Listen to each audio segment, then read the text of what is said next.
July 8వ తారీఖున శని వక్రగతిలోకి వచ్చాడండి. దాదాపుగా శని ప్రతి 2.5 సంవత్సరాలకు ఒకసారి రాశిచక్రం మారుతుంటాడు. అలా 30 సంవత్సరాల తర్వాత ఒక రాశిలోకి వస్తాడు. అయితే శని నేను ప్రతిదీ చెప్తూనే ఉన్నాను. ఎందుకంటే శని కుంభరాశిలో ఉన్నప్పుడు మాత్రమే శని హోమం చేయించుకోండి అని చెప్పేసి. ఇప్పుడు ప్రజెంట్ ఏంటంటే కుంభరాశిలోకి శని వచ్చేసాడండి. మళ్ళీ రివర్స్లో వచ్చాడు.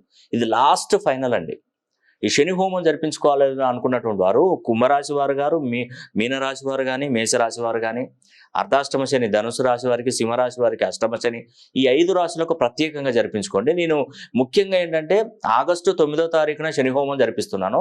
ఆ లోపే మీ పేరు గోత్రనామాలు ఇచ్చి మన దగ్గర బుక్ చేసుకుంటే ఏం చేస్తానంటే శని సింగనాపూర్ వెళ్తాను.